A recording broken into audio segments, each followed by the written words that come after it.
Hello, everybody. Welcome to Webinar Wednesday. I am Carly Andres. I am the Senior Project Coordinator for the North Dakota Brain Injury Network, and we bring these webinars to you every other Wednesday. You found us, so usually you know where to find the recording after as well. This is being recorded and it will be archived, ndbin.org/events/webinars. The CEU request will also be right next to the recording link. So if you'd like to request CEUs, you can do that as well. I do have another one scheduled for January, so you can join us in a few weeks on the 25th.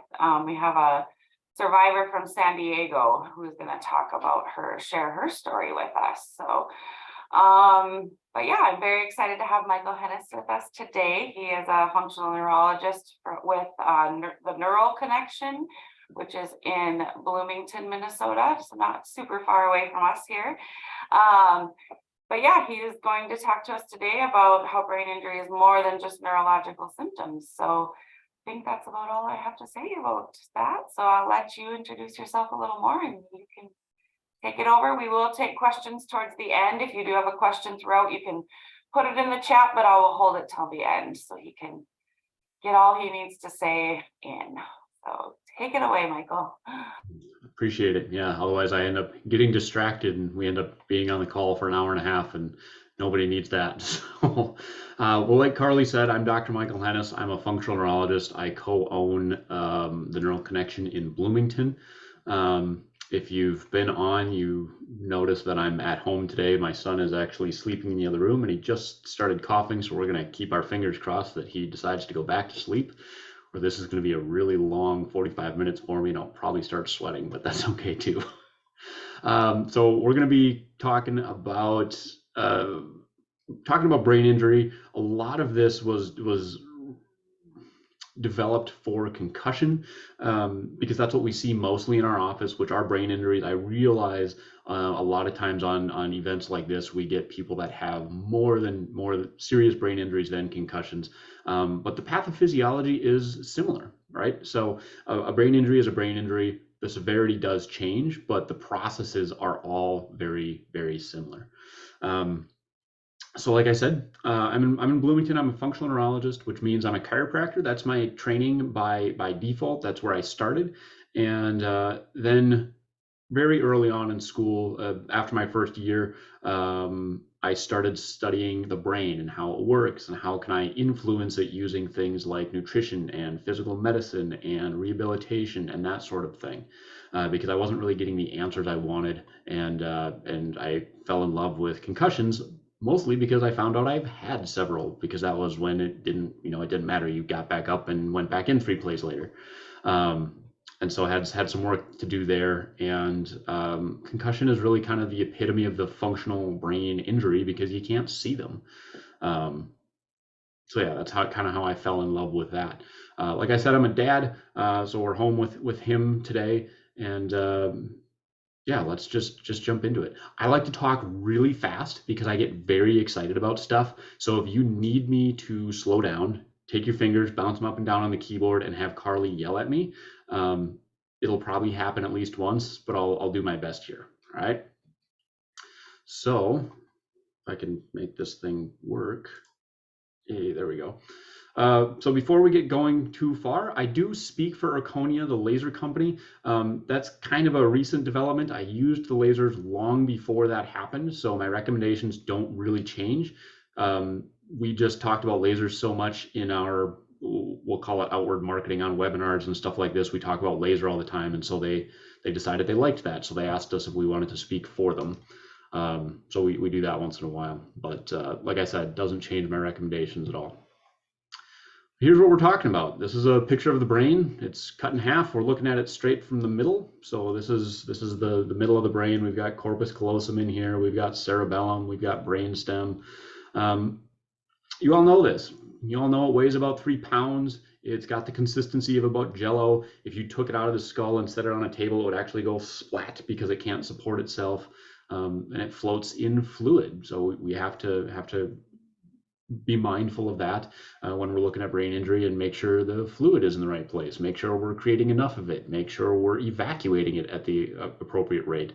And sometimes when weird stuff pops up, we have to consider that cerebral spinal fluid. But that's what it looks like in real life. And here's what it really looks like. Okay, this is a diffusion tensor image.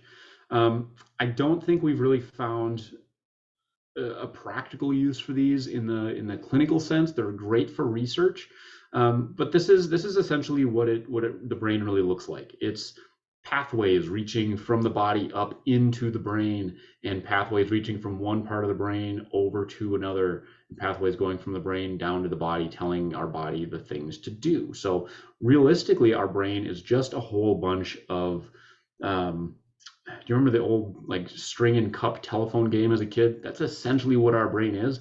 There just happens to be billions, if not trillions, of those connections all over the place. And when we have brain injuries, some of those connections get disrupted, or they get overpowered, and we have to build new connections. And that's kind of what we're talking about today, is how do we create that plasticity.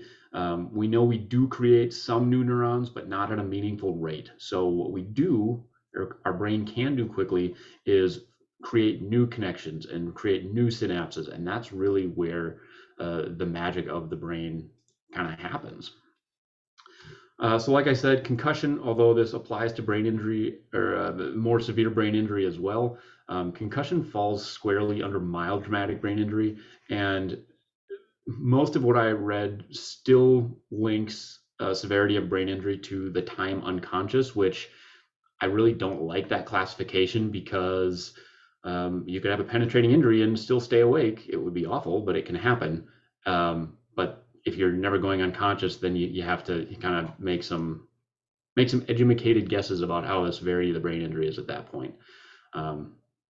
Most people are pragmatic enough to realize that, but every once in a while. So we said the brain's got the consistency of kind of jello, and this is a pediatric neurologist, I'm guessing, just by the little elephant in his pocket here. But I love this GIF or GIF or however they're called, because when you hit the head, he's not hitting it super hard, but that brain just bounces around in there. So like I said, I'm home today. He's just about 2, and his new favorite thing is to belly flop off the couch. It's like, well, dude, that brain of yours is bouncing around in there. You seem okay, but Daddy works on brains for a living. Can we please stop doing that? And he just laughs and does it again. So we do what we can. Let's get into some more, we'll say, serious stuff here. So we're talking about really the autonomic nervous system when let me back up. I like to talk about the autonomic nervous system because this is all the stuff that you don't think about your brain doing. It just does it. Okay. When you want to breathe, you want to beat your heart, you want to digest your food, that's all the autonomic nervous system.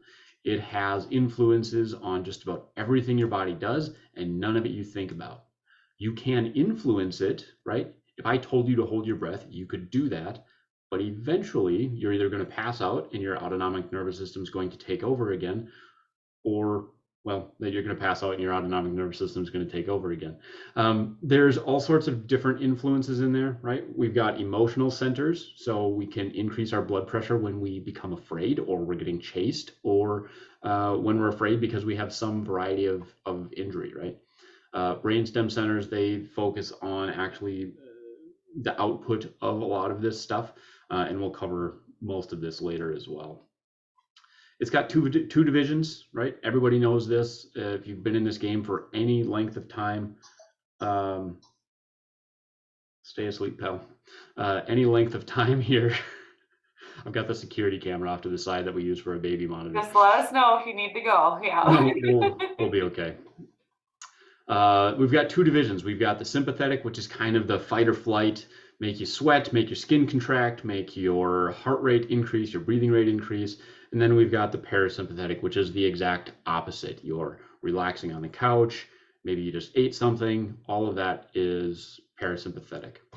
Now, one of one of the things that we always think of is that we become dominant, or that we only have one working at a time. That's really not true. We always have sympathetic things happening, and we always have parasympathetic things happening.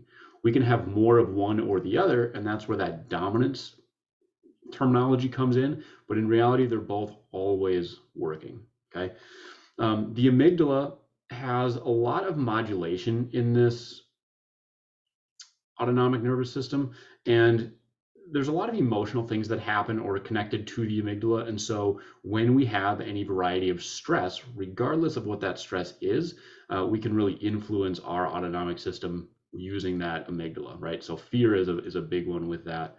And if we look at the structures of the brain, it all kind of makes sense because all of these things are really close together. But that's a neuroanatomy lecture, and we don't need to get into that today. Like I said, we're kind of on this continuous spectrum of sympathetic versus parasympathetic. Both are always active. And a great tool for measuring this is heart rate variability. And I'm still looking for a good way to measure this in the office. There's all sorts of great tools for this. There's Oura rings, Apple Watches can do it. You can track your heart rate with any number of wearable tools. And it's one of the few markers where higher is actually better. The more variable your heart rate, the better. So if you think about it, if I told you to go out and run a mile, your heart rate has to go up, right? You're moving your muscles, you're using more energy. We need more circulation for that. But if your heart rate is still elevated 45 minutes after you do that, that variability isn't very good, right? So we need that to be very changeable very quickly. Most people don't have a problem elevating their systems. They have trouble bringing them back down. And that's actually a huge American problem because we tend to be very, very stressed over here, and we like to always be working and always be doing something. We're not very good at relaxing. So even in the, we'll say, quote unquote, healthy population, heart rate variability isn't very good. In the brain injury population, or people that have suffered a brain injury, this is even worse, largely because we're losing some of the balance between the sympathetic and parasympathetic activity. Okay. Autonomic nervous system impacts almost every major organ system in some way, shape, or form. Some of these are obvious. Cardiac muscle, how strong your heart contracts, how fast your heart beats. We've got a link between the hypothalamus, the pituitary, and the adrenals. So looking at, now we have a neurologic link to your endocrine system. So when someone says you've got a brain injury, the reason you're not getting better is because your hormones are out of whack. They're not entirely wrong. I would argue it's maybe not the entire picture, but it's definitely something that you have to look at. I always get leery when someone says, this is the thing you need to do, because sometimes it is, sometimes it isn't.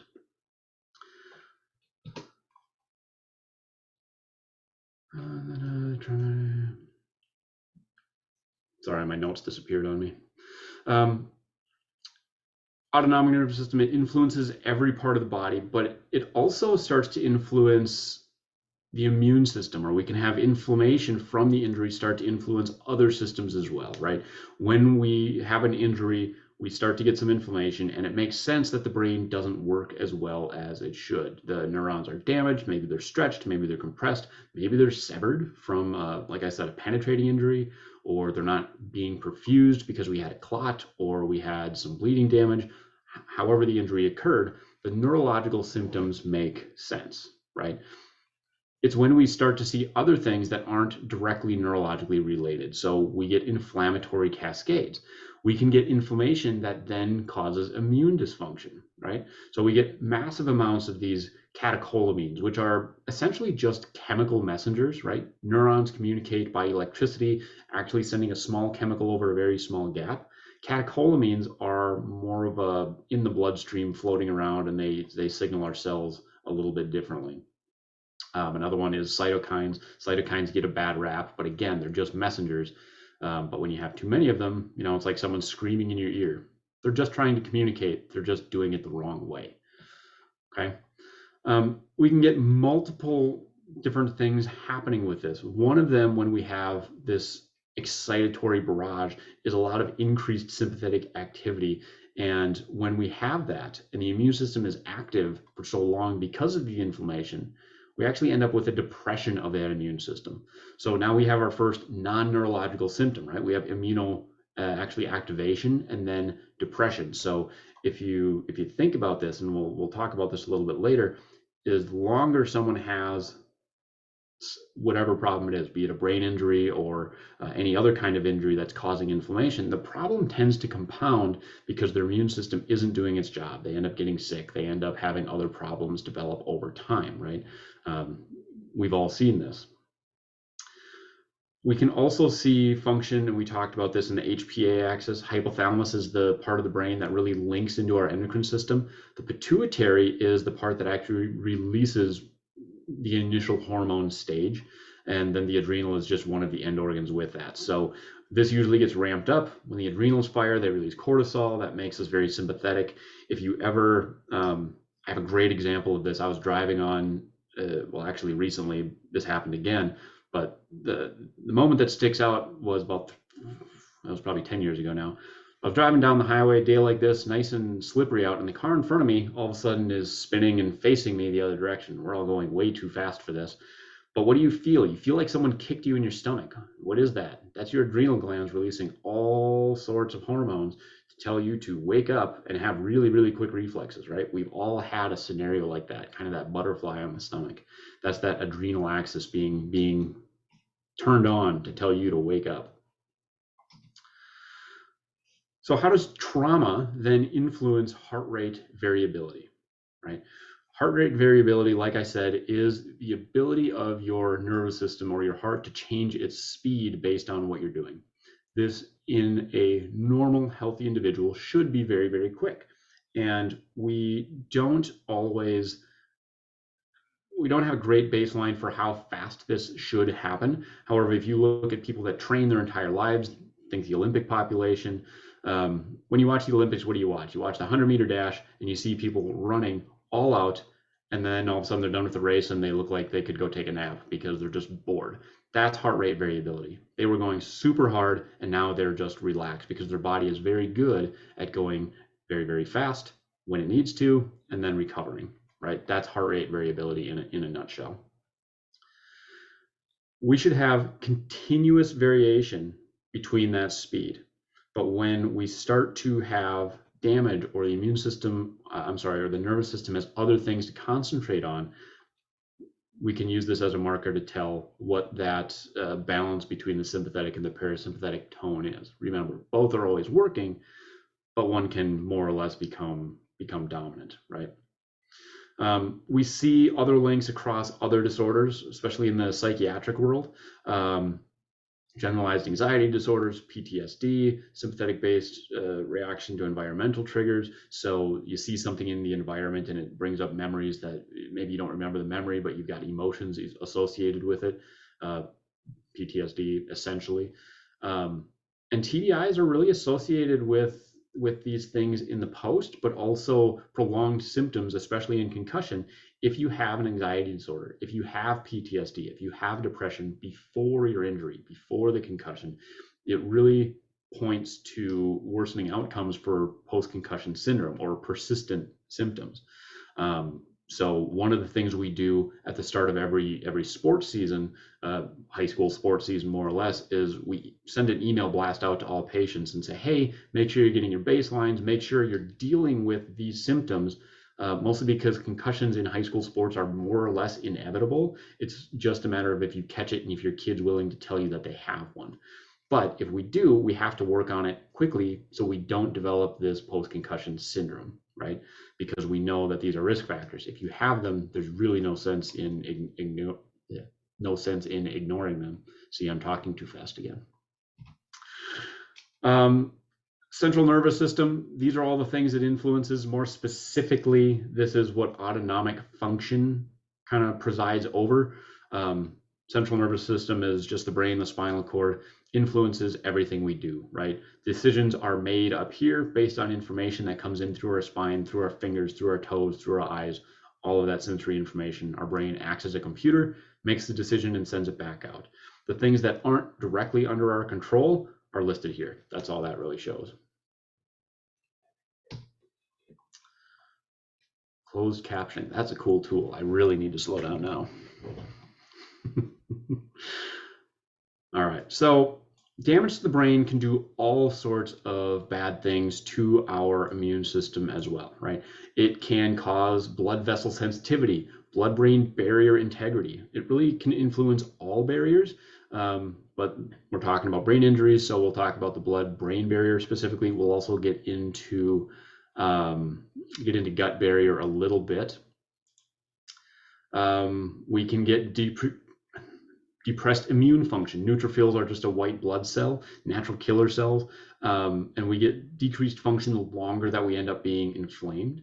We can get decreased regulatory cells. So now our immune system is not picking and choosing what it attacks as much, okay? It doesn't work as well, but it also doesn't really care what it goes after, okay? And that's kind of a precursor to autoimmunity, right? And that's exactly what the next line there says. Along with blood-brain barrier, like I said, we're focusing on this, but we also have basically all barriers are built the same. It's just a matter of how tight they are. Gut barriers are designed to leak. Lung barriers are designed to leak. The blood-brain barrier is not. But when we have these increases in inflammation, those barriers start to break down. These leak more. These start to leak just a little bit. And this whole cycle kind of continues. We get this positive feedback loop. The more inflammation you have, the less your immune system works, the less it cares what it attacks. That causes more inflammation. The barrier leaks more. You start to see where I'm going with this. It just keeps going, right? Classic positive feedback loop. Again, like I said before, those chronic patients, those chronic injuries, regardless of what it is, we're talking about brain injury today, but any chronic injury has this cycle happening, right? This is just a picture of exactly what I just said. We have an injury, we have immunomodulators, we have inflammation. All of those autonomic changes happen. We become sympathetic dominant. That causes our immune cells to not work very well. So our immune system is depressed. We can't fight off things like infection. Our barriers break down. We get an infection. We get worsening outcomes. We get more inflammation. Our brain doesn't work as well. Our brain doesn't work, so now we can't regulate everything, and it just keeps going, okay? A lot of doom and gloom right now. This is kind of a complex diagram. I highly recommend reading this paper. It is not for the faint of heart. It's some pretty cool, which means very boring neurology stuff. The cool neurology always is, but man, you have to read through the weeds. Normally we have some kind of problem that happens. Okay, the immune system sees it and is upregulated, and it actually tells itself to calm down. Okay, when the immune system gets activated, it actually tells itself to stop. It also tells the brain that something's happening, and the brain tells the immune system to stop. So we deal with our problems and we maintain a certain level of immune activity. We maintain homeostasis. Okay, sometimes that problem is too much for our brain to dampen, too much for our immune system to deal with, and we can end up in a state of shock, essentially. We can end up with sepsis, we can end up with all sorts of problems, and sometimes it's just too much, right? Brain injury leaves us with a unique case in that there's no problem out in the periphery, right? Our immune system doesn't see a problem to go attack, but our brain has been activated. We have inflammation happening because of our brain injury, and that actually tells the immune system to slow down, because that's what's supposed to happen. We have inflammation, we need to dampen that immune response. But because there's nothing there, we end up with basically a sterile immunodepression. So now we have central nervous system injury induced deficiency syndrome is what this CIDS stands for. It's right on this paper here. And so our immune system is actually dampened because our brain is injured. So there is a link there, right? We're talking about immune systems, we're talking about barrier systems, we're talking about all sorts of stuff that's not exactly neurologic symptoms, right? We're having immune systems from a neurologic problem. Metabolic cascades of concussions. So along with most of this stuff is inflammation based. If you haven't caught on to that by now, pretty much everything we're talking about has to do with the inflammation associated with the brain injury. Any injury really, but again, brain injury is its own special animal because we have kind of our own immune system in the brain. And that has to do with that blood-brain barrier, that things don't cross real well. So when we disrupt any axons responsible for transmitting information, we're going to end up trying to solve that problem. Our brain is going to try and compensate, right? If I damage neuron A, neuron B has to try and take over to try and keep that network going. And so one of the things we see after the initial injury is we have all of these neurons that are trying to solve the problem. They're trying to compensate, whether they're being activated because of the inflammation, because they were distorted. Our brain floats in cerebral spinal fluid. The spinal cord runs down through a hole in our skull, and there's all sorts of different ligaments and stuff that hold our brain in place, meninges that kind of float around in there and they keep the brain stuck. But because it's tethered, we almost get a twisting effect. Think of wringing out a washcloth, right? You get it wet and then you wring this thing out and you have all this water or whatever that comes out of it. The brain kind of goes the same way, and that causes massive depolarization of the brain. All the neurons fire off. And that causes an increased demand for fuel. But because of the inflammation and the autonomic system, the sympathetic activation, now we have blood vessel constriction, we have increased heart rate. And so even though our blood pressure is up, it's actually harder for us to deliver nutrient to the brain because it's so activated. Okay, so now we have an increased demand for fuel, but we have a decreased supply. It's exactly what's happening now. Everything's getting super expensive because no one wants to spend money. Interest rates are going up, all of this stuff. Supply is going down, demand is going up, so everything gets expensive, right? Same thing happens in the brain after an injury. So a lot of the prolonged symptoms can really be because of this chemical cascade, again, related to inflammation. So we can be tracing down, trying to promote brain healing, when in reality, it's actually a metabolic problem, okay? Within the first hour, up to several days, we're in a very vulnerable state because we have increased glucose metabolism, right? We have an increased demand for energy, but we have decreased blood flow, be it because of swelling, because of increased blood pressure. So your brain's increasing your blood pressure, trying to deliver more blood because more pressure means more flow. But to a point, when that vessel constricts too much, now all of a sudden the pressure's super high, but we just can't deliver, okay? So how does the gut come into this?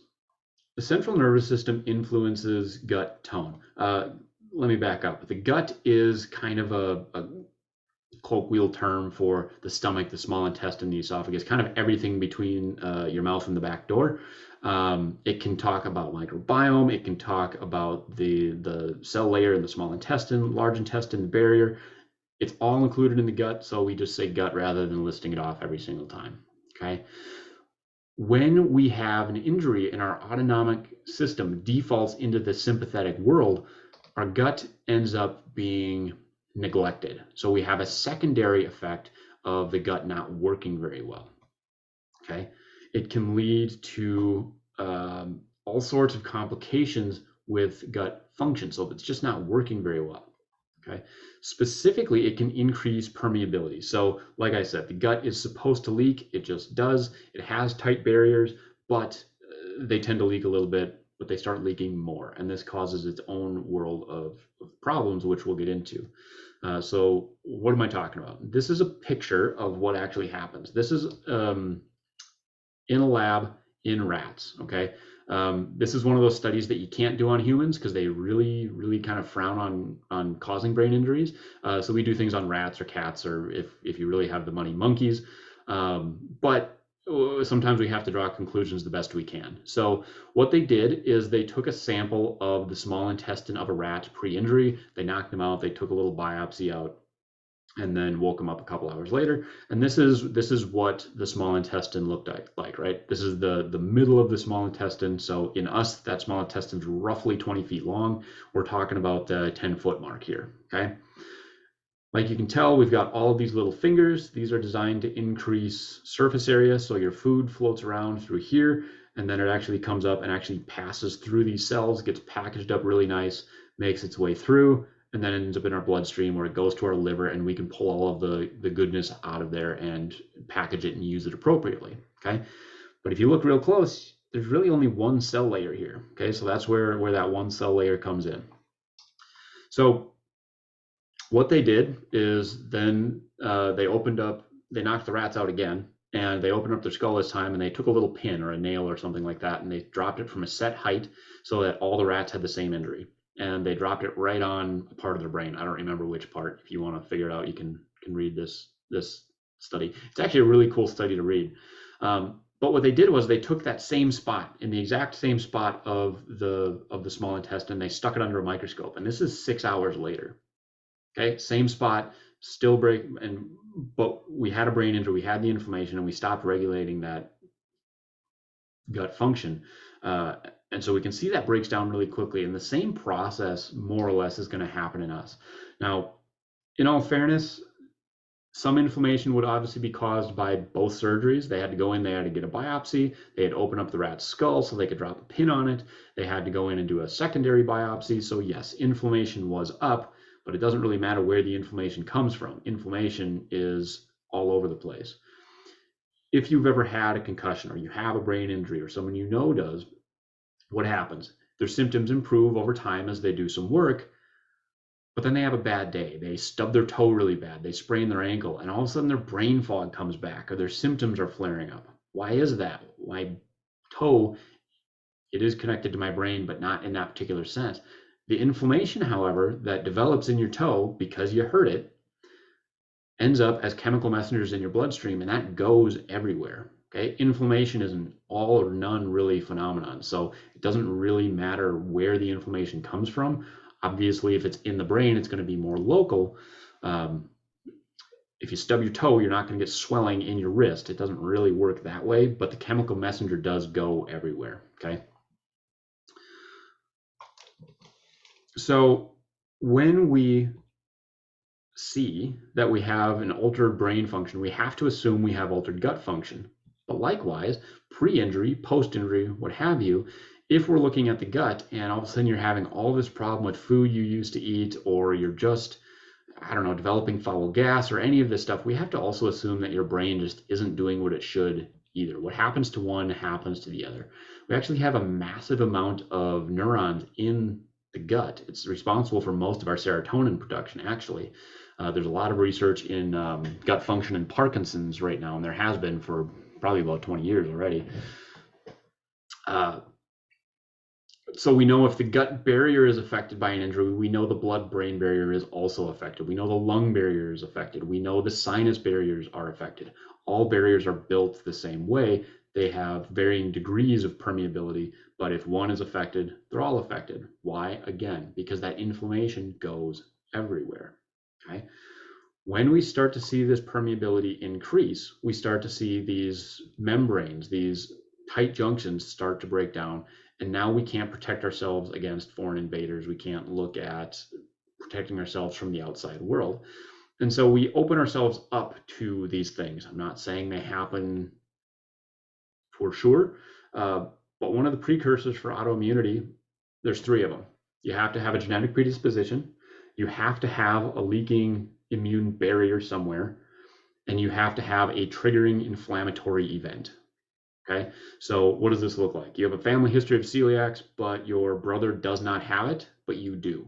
Okay, you both have the genetic markers, but maybe, I forgot which way I went, but one of you has a leaking barrier, one of you doesn't, one of you has a triggering event, one of you doesn't. Okay, so that's how that whole thing can play out. You have one autoimmune disease, chances are you're going to develop a second, so we get polyautoimmunity. Maybe you develop frank allergies, maybe you don't get frank allergies, or you don't develop autoimmunity, but all of a sudden you can't eat green peppers anymore, right? I don't know. Which would be sad because green peppers are great. But... So how is this supposed to work, right? All of this is a great abstract idea. What are tight junctions? What do the barriers look like? This is what they look like, right? We have single layer of cells, and they are essentially glued together by these different proteins, right? Zonulin's one of them. I'm blanking on the other ones off the top of my head right now. Sorry, kid again. Where'd we go? Sorry. So when these junctions are intact, we're going to have antibodies floating around. This is a blood-brain barrier. Antibodies floating around in our blood. They're looking for things that don't belong there that you've been exposed to before, right? It's your immune system doing its job.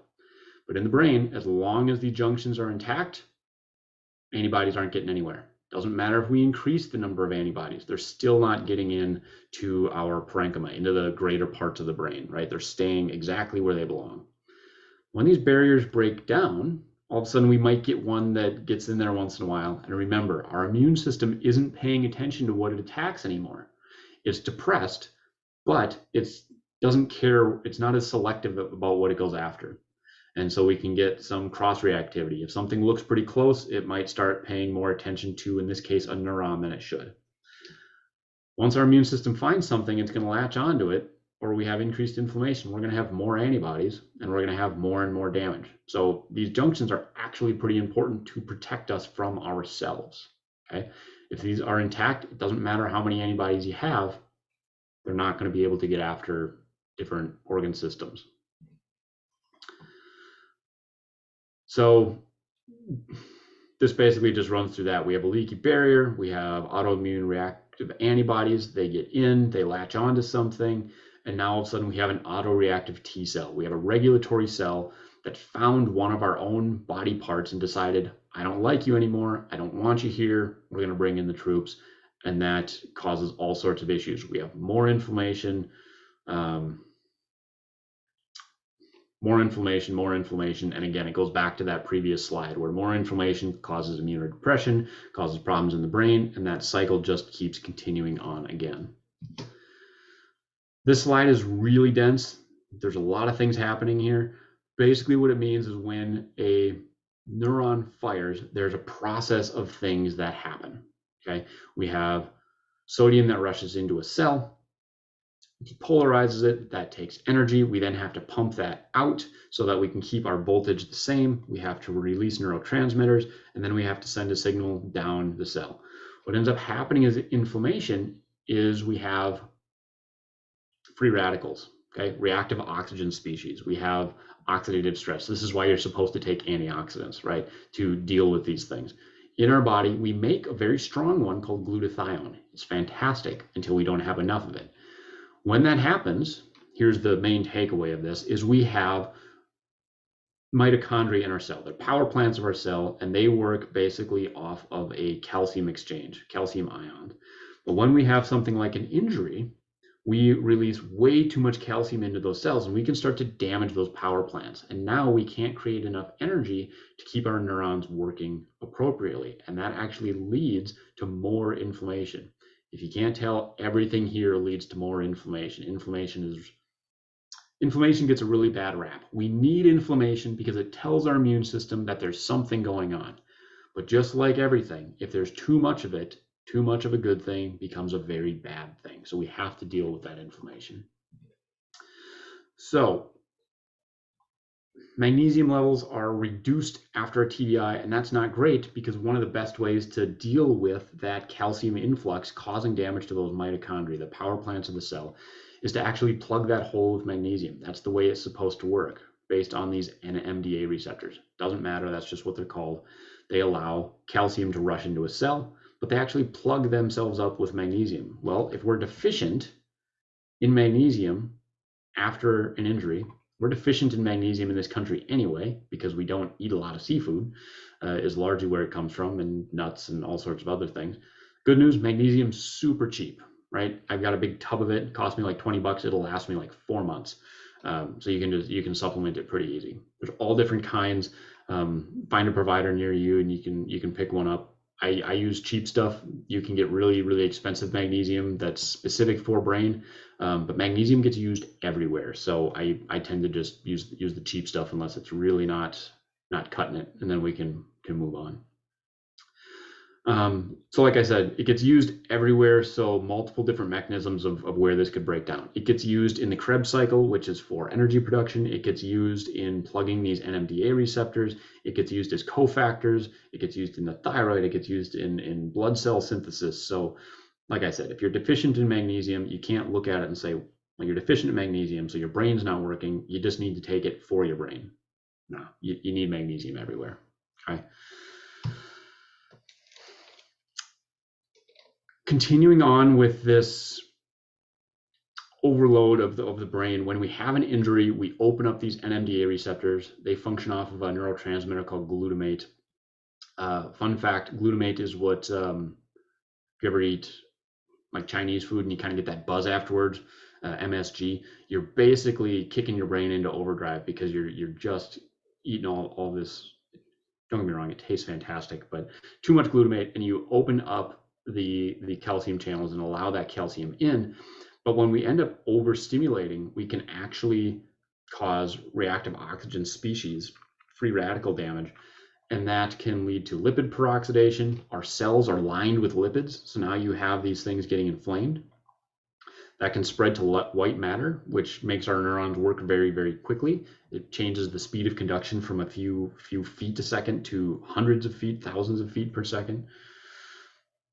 And that can cause damage to the microvascular that feeds the brain. So now you're not able to get oxygen and nutrients from the blood into the brain, and that just causes more and more damage. And guess what? More and more inflammation, right? Microvascular damage, we see this on MRI all the time. And a lot of times it just has to do with inflammatory systems, right? Injury or not, we see this all the time with people with really bad diets. They consume lots of sugar, they're pre-diabetic. We'll a lot of times see microvascular damage on their MRI. Fun fact, I'm not supposed to say it, but we also see it disappear on MRIs. Early stages can disappear on MRIs. Same sort of thing. Reactive stress, doesn't really matter where it comes from. Genetic predispositions. When we have a lack of, let me back up. We have oxidative stress because those NMDA receptors are wide open and our mitochondria can't produce enough energy anymore. The cell on our behalf has decided, I've lived out my usefulness. I can't do my job appropriately anymore. And best case scenario, they go into programmed cell death, apoptosis. Sounds really, really bad, but basically the cell eats itself from the inside out. No mess, no fuss. If the cell, however, dies too fast and doesn't have time to clean up after itself, now we get necrosis and it kind of bursts open. And all of those enzymes that were supposed to eat the cell from inside out are now just floating, and they go attack the cells next to it. Guess what? That causes more inflammation, which causes more oxidative stress, which causes more energy deficit, which causes more cells to have to decide or be forced to decide how they're going to go out. And that's basically how neurodegeneration works after a stimulating injury. All right, so that's really cool, and glad I ruined everybody's day. What are we going to do about it, right? Can we do anything about this? Yes. Obviously, I wouldn't be talking about it if not. And this is my least favorite part of brain injury seminars, because that's where a lot of them end, is like, okay, here's the pathophysiology. This is how it happens. Great, I feel very smart. What am I going to do about it? No, you can't do anything about it. Special scenarios, and there's a lot of if this, then that, but there's a lot of gray area as well. And that's where it can be very hard to figure out what to do next, because there's so many different factors. And the way we study things, the way good studies are built, is you have to find direct correlations. And if you can't find that, or something works in this patient but not the other, it makes it really hard to develop treatment protocols. So I will be honest, there's a lot of trial and error involved, and that's really, really hard to study.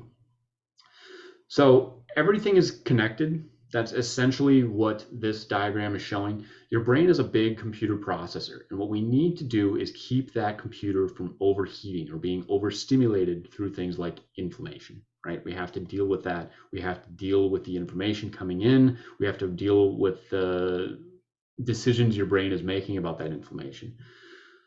Neurons, if you break them down to really all cells, but brain cells in particular, neurons, if you break it down to it, are really simple. They only need three things to survive. They need fuel, they need oxygen, and they need to be activated appropriately. If you activate them too much, then they're not going to work because you don't have enough fuel, you don't have enough oxygen, and vice versa. If you don't have good fuel, you don't have good oxygen, you can't activate them, okay? So we really just have to work on these three things. And if we figure out which one broke down, maybe which ones aren't working as well as they're supposed to, and work on those things, now we can start to work on activation. Everyone always goes to activation first. I've been guilty of it myself. Okay, so how do we update that software? Again, we just have to consider these three things. Vagus nerve therapy is probably one of the easiest things to do, okay? And it really has influences over just about every part of our brain. It really, this is a whole separate lecture, and I think, Carly, correct me if I'm wrong, I think we're talking about vagus nerve in a couple of months. I don't remember when. Yes, we are. Yes. Okay. Yes. So I do a lot of rehab in my practice. I also do a lot of vagus nerve stimulation in my practice, largely because we find it makes the rehab more effective, but it also influences parasympathetic nerve tone. So when we have an injury, we tend to have way more sympathetic activity and less parasympathetic. The vagus nerve is one of the biggest parts of the parasympathetic system. Slow down. And so by stimulating that, we can help out. And we've got all sorts of different things we can do. Low-level laser therapy, 10 hertz is a vagus nerve frequency. This is in research now, but I'm happy to try stuff out because the research is showing to be promising. We can look at suprasegmental influences. That basically means using your cortex to influence vagus nerve tone. Things like meditation, breathing exercises, concentration is huge for stuff like this. Eating real food and digesting it is actually stimulating the vagus nerve. My big light's in the way. Humming, belly breathing, we talked about breathing already. Humming, using those vocal cords, getting that vibration actually stimulates vagus nerve as it runs through, largely because the vagus nerve stimulates or innervates the voice box and is kind of right there as well. Okay, we can also use some. Well, that was foolish. I went and looked up a picture and didn't stick it in here. There's all sorts of great home devices for vagus nerve stimulation. We use one called a gamma core in the office all the time. I have no relationship with them. It's just one of the best home devices I've found yet. I've got a couple other in the office, but I wouldn't dare give them to patients either. So vagus nerve therapy is a great thing we can do. We're also finding, and I had said this early on, is that the synapses or the connections between old and new neurons is really where the brain is this amazing thing. So if we can force those connections by teaching you new or even old tasks, right? You hear of people with a brain injury all the time that have to relearn to walk, that have to relearn to use utensils, that have to rebuild endurance. All of that stuff is just building neuroplasticity, and it all is based on, watch your eyes if I go back here, these three things: appropriate fuel, appropriate oxygen at the right time for when you're activating those neurons. So if you're trying to brute force teach yourself to walk and you're just gassed for 3 days, you're not considering these two aspects. And so that brute force approach to some of this rehab doesn't always work. Sometimes there's a time and a place to build endurance and that sort of thing. But these are huge.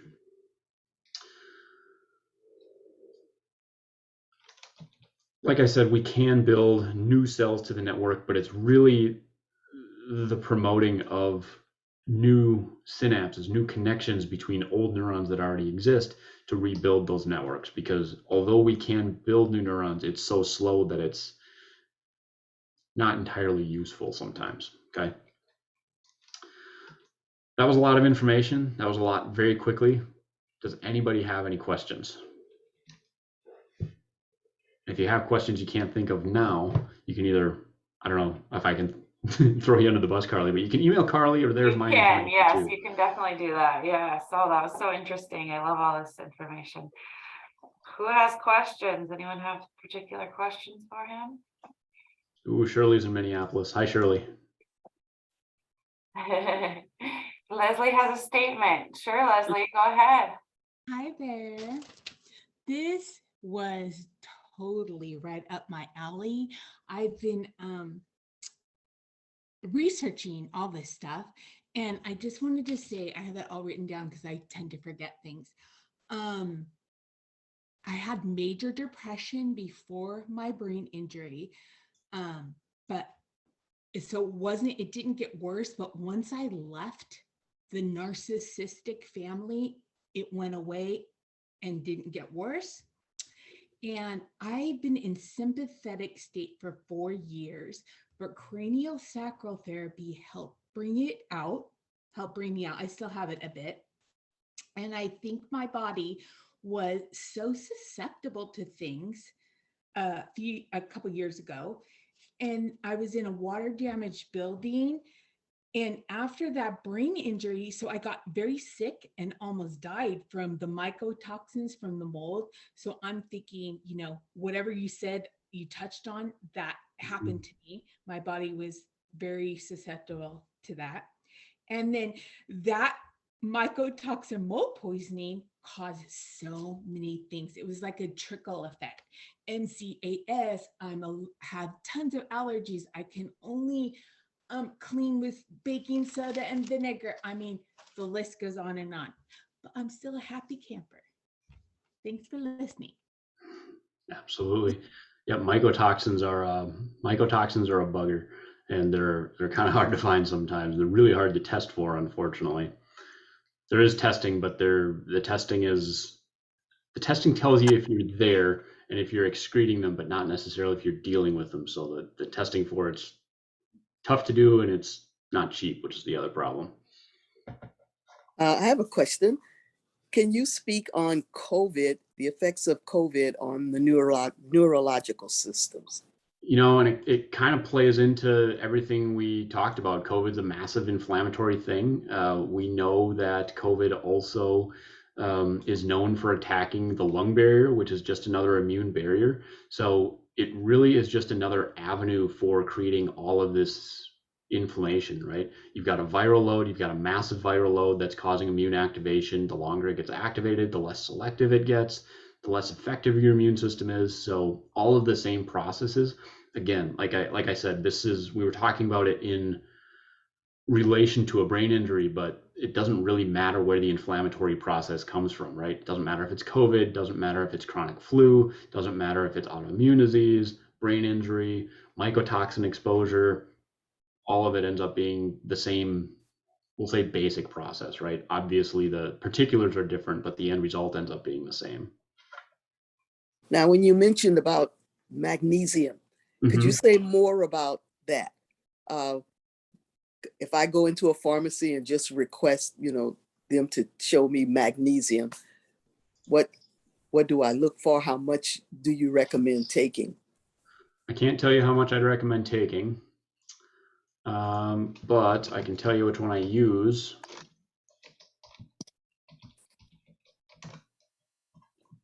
If I can find it here. Carly, do you see a web window or do you just see slides? Yep, nope, we see your web window. Right. That's what I use. It's called magnesium. Yeah, I mean, it comes flavored, it comes not flavored. When you put it in water, it's kind of like an Alka-Seltzer. You put it in, it fizzes real bad, so I wouldn't recommend drinking it real fast. But I get the plain one. It just tastes salty. You can get the flavored ones. You can also get magnesium 3-in-8 is the one that's supposed to be specific and crosses blood-brain barrier, but the price of this one goes up real fast, right? So I tend to stick with just the cheap one. And when in doubt, follow label recommendations. But like I said, talk to some variety of healthcare provider near you. I just can't overstate lines and can't on a webinar when I haven't seen it before. Yeah. Okay. Do you have any comments on like hyperbaric oxygen therapy treatments or? I really want a hyperbaric oxygen tank, even an inflatable one, but there's all sorts of fun things happening in that world right now, so I'm not going to go buy a piece of equipment that I might not be able to use in a year. I've seen great results in my patients that do use one, and I think the research is starting to be there. Of course, the research is getting done in true hyperbaric rooms and big tanks where you're going to great depth, whereas the inflatable ones we're talking about 1.2 1.4 atmospheres, whereas the actual rooms we're talking up to like, is it 2.5? I don't even exactly know, but that can be a great tool, especially early on. Well, I shouldn't say that. Great tool early on, but even in the chronic stage, I've had patients that have really good results with it. Same thing, it just ends up being expensive, and then we're kind of up in the air because The soft-sided ones they're not regulated by the medical world that oversees them. They don't like that. So, you know, it's kind of like everything else. It's up in the air. I really do like it though. I'm treading cautiously with it. That's a great way to say it. That's kind of how we feel at the Brain Injury Network too. We're treading cautiously. Yes. We like that we're hearing good results, but we want to see some more science behind it before we truly jump on. Yeah, and it's one of those things where, I mean, it would be no problem if you had your own home unit, but okay, a cheap one's $10,000. It's when I'm using one in the clinic that it kind of people are having an issue with that. So yeah, we'll leave it there. Yes, we will. Shannon, you had a comment to make or wanted to. Yeah, hi. Nice seeing everybody. Hi, And Shannon. very much thank you to Dr. Michael for coming to chat with us. My TBI, severe TBI, was 12 and a half years ago, given 30% chance to live, less than 5 to be normal again, which I do the quote unquote normal because it's funny as heck. But I've said for many years, to put your brain back together is like when you drop your phone or your computer falls, you have to put the wires back together and you're lucky to turn it on. And I lucked out where everything reconnected, a little different, but very, very well. And I'm happy to give a voice to all of the silent brain injury survivors that don't know they have a voice, are scared to speak. There's different ways to deal with all of the chaos we go through, learning how to walk again, talk, how to tie my shoes at 34. Oh my gosh, if that is not the most embarrassing thing, I couldn't tell you. And I guess I've also tried the magnesium vitamins. For me, it puts me to sleep. Give me 15, 20 minutes, I'm right out. And also coffee, caffeine, even pop makes me slow down. So that's kind of the good and bad of it. If I'm having a night where I can't rest, I'll pop a magnesium vitamin or I'll drink a half a can of pop and I sleep like a baby.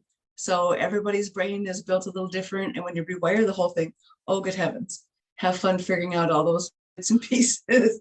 But no, thank you very much. I appreciate you putting into actual technical things that I can share to other survivors. Everybody hope your year is going great. Everybody bless you all and thank you again. Absolutely. Thank you. Yes, I actually love giving magnesium to people that have trouble sleeping, although it's usually not that effective. I might change my practice if it was that effective on everybody. Maybe I got the strong stuff. I don't know. It's a Walmart special. Woohoo! I'm out like a light. Yep. Awesome. Any other questions or comments?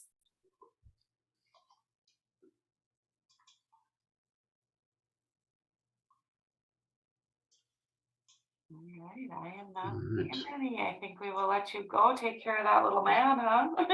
All right, we will do that. Thank you for having me and great questions. We appreciate it. Carly, I will see you in March, and everybody else. Yes, he will be at Mind Matters. So year, come see him at Mind Matters too. Meet him in person there. Yeah. All right. All right. Thank you. Thank you. Have a good one, everybody. This is very informative. Thank you. Good. Thanks.